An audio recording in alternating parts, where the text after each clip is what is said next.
Christo Spies with the fourth mental conditioning video in this short series, and we are busy instilling hope. Hope in the future gives you power in the present, and that's what we want, right?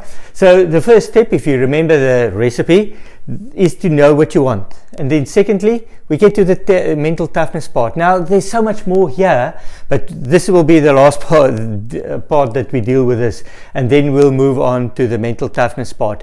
But remember, if you have to write down what you want, you don't have to judge it, or you must not judge it. You can write down anything.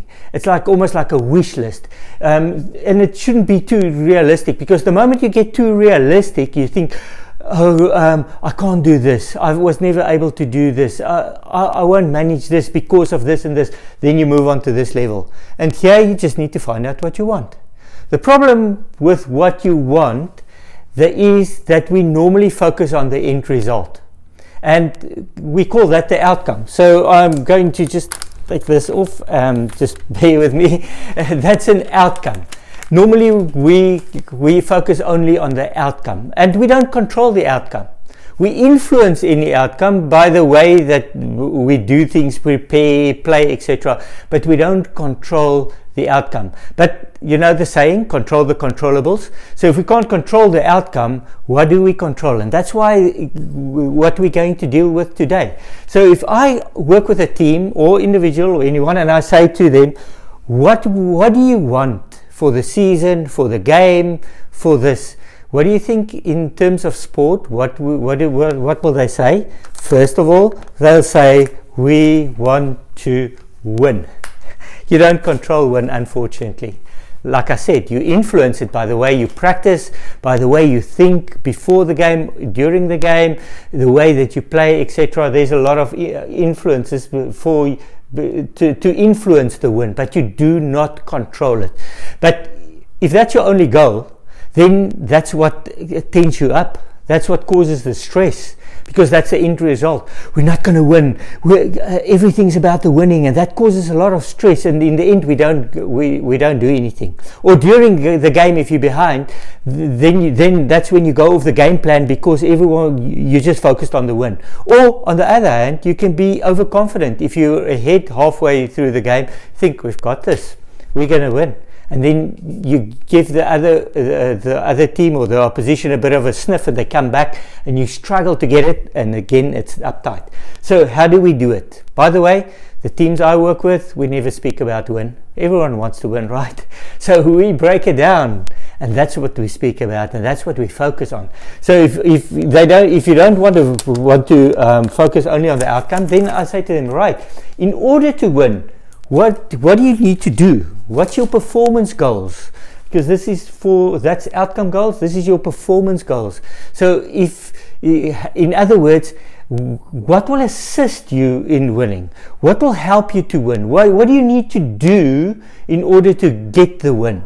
Now you can write it down. I just wrote down a couple of examples here, and so you know there's lots more. But let's say the team tells me that they need to be fit, they need to be mentally tough, and you can go on and on and on and on, and you can have a whole long list of you have to have a good defense and you need to be strong, and you have to have a good attack and team synergy and blah blah blah blah.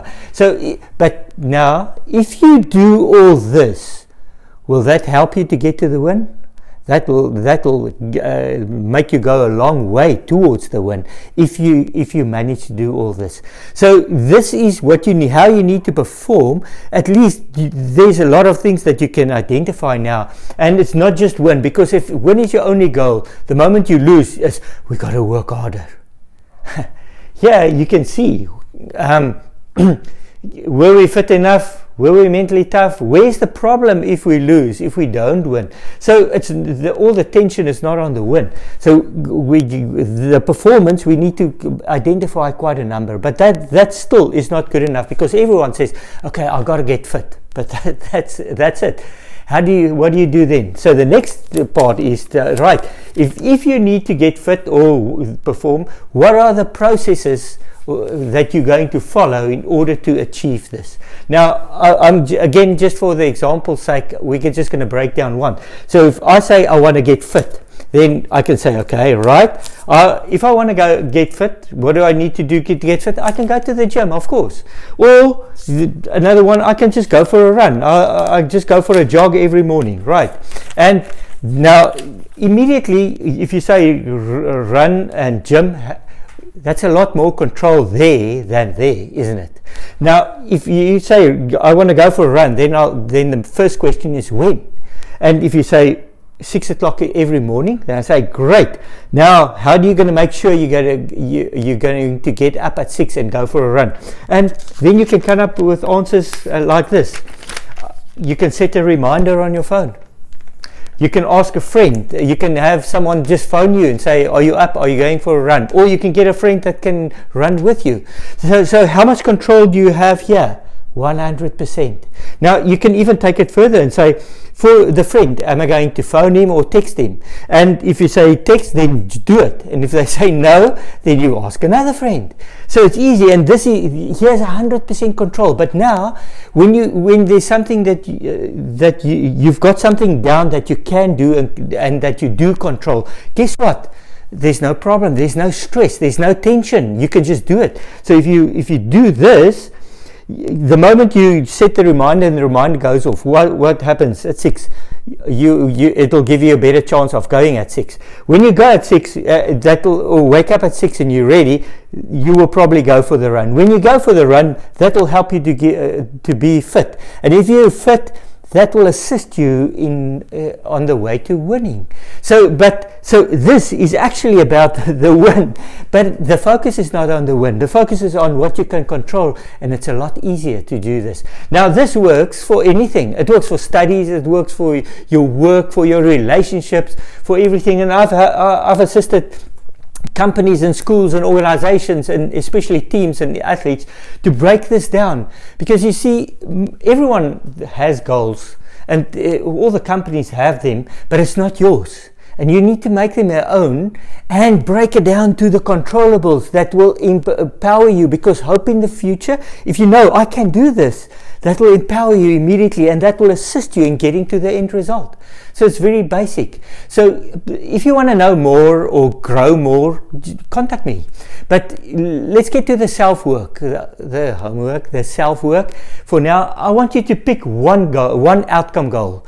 Pick one goal that you wrote down in the last week or the week before, and then you say, okay, what do I need to do? What should I be doing in order to achieve that? What's the great idea? And you can ask around. You can ask people, your spouse, people around you. Ask them, what do I need to do? And then start listing here. Get a couple performance goals. What do I need to do?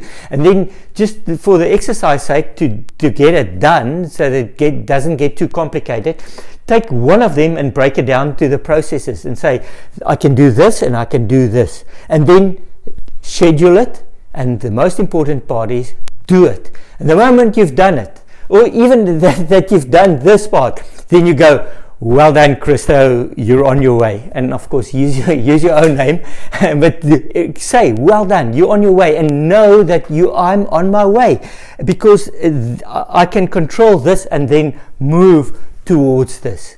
So you can do this. Just do it. See you soon.